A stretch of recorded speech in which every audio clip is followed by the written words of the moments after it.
नमस्कार, मैं प्रद्युम्न तिवारी फलित ज्योतिष सूत्र कार्यक्रम के 8वें भाग को लेकर के उपस्थित हूँ। मित्रों, आज हम कुंडली में भावों के कारक के विषय में बातचीत कर लेते हैं। किस भाव से क्या चीज़ देखी जाती ये हम पहले जान चुके हैं। आज हम भावों के कारक जान लेते हैं। तो आइए जान लेते हैं कौन से भाव का कौन सा ग्रह कारक है। मित्रों, पहले भाव के कारक सूर्य और चंद्र दोनों हैं। ये दो कारक इसलिए हैं, आपको यदि किसी के आत्मबल का विचार करना है, ये लग्न ही हमारा शरीर है, आपको किसी के आत्मबल का विचार करना है तो आप सूर्य को कारक मानेंगे। और यदि आपको किसी के शारीरिक सुख का विचार करना है तो फिर आप चंद्रमा को कारक मानेंगे। दूसरे भाव के कारक गुरु हैं, तीसरे भाव के कारक मंगल हैं, चतुर्थ भाव के कारक चंद्रमा हैं, पंचम भाव के कारक बुध और गुरु दोनों हैं। आपको यदि किसी के प्रत्युत्पन्न मति, अचानक लाभ, बुद्धि का विचार करना है तो फिर आप बुध को कारक मानेंगे पंचम भाव का। और यदि आपको किसी के पुत्र का विचार करना है, विद्या का विचार करना है तो फिर आप गुरु को कारक मानेंगे।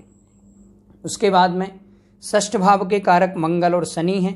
आपको किसी के ऋण का विचार करना है, रोग का विचार करना है, षड्यंत्र का विचार करना है तो फिर आप शनि को कारक मानेंगे षष्ठ भाव का। और यदि आपको किसी के शत्रु का विचार करना है, मामा का विचार करना है, मरण शंका का विचार करना है तो फिर आप मंगल को कारक मानेंगे। सप्तम भाव के कारक सूर्य, शुक्र और गुरु हैं। आप यदि स्त्री की कुंडली देखेंगे तो गुरु कारक होंगे, और यदि पुरुष की कुंडली देखेंगे तो आप शुक्र कारक होंगे सप्तम भाव के। स्त्री की कुंडली में गुरु कारक होते हैं सप्तम भाव के, और पुरुष की कुंडली में शुक्र कारक होते हैं। अष्टम भाव के शनि कारक हैं। नवम भाव के सूर्य और गुरु दोनों हैं। आप किसी की पैतृक संपत्ति का विचार करेंगे तो आप सूर्य को कारक मानेंगे। और यदि आप किसी के धार्मिक यात्रा का विचार करेंगे, धर्म का विचार करेंगे तो फिर आप गुरु को कारक मानेंगे। दसम भाव के कारक सूर्य हैं, एकादश भाव के कारक बुध हैं और द्वादश भाव के कारक शुक्र हैं। मित्रों, ये कारक जानना इसलिए जरूरी है क्योंकि आप यदि किसी विचार की सत्यता तक पहुंचना चाहते हैं और ज़्यादा करीब पहुंचना चाहते हैं तो आपको कारक का भी विचार करना पड़ेगा। जैसे आपको किसी के दाम्पत्य जीवन का विचार करना है तो आप सप्तम भाव को देखेंगे, सप्तमेश को देखेंगे। सप्तमेश के बाद आप तीसरी चीज और भी देखेंगे, आप कारक को भी देखेंगे। तो यदि आप पुरुष की कुंडली देख रहे हैं तो शुक्र कारक होंगे तो आप शुक्र को भी देखेंगे। कुंडली में शुक्र कहीं भी बैठे हों आप शुक्र का विचार करेंगे। यदि आप सप्तम भाव का विचार कर रहे हैं तो आप शुक्र का विचार करेंगे।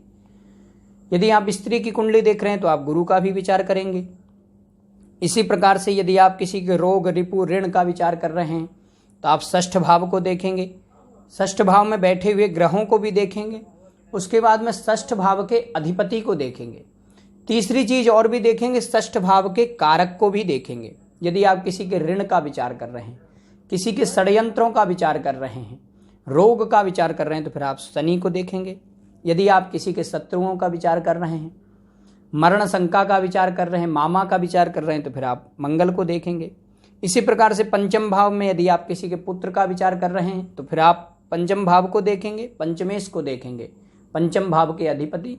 तीसरी चीज, आप पंचम भाव के कारक गुरु को भी देखेंगे। आप किसी के भाई बहनों का विचार कर रहे हैं तो आप तृतीय भाव को देखेंगे, तृतीयेश को देखेंगे, तृतीय भाव के अधिपति को।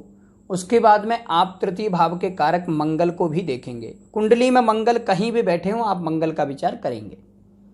उसके बाद में एक और सूत्र है भावात भावम।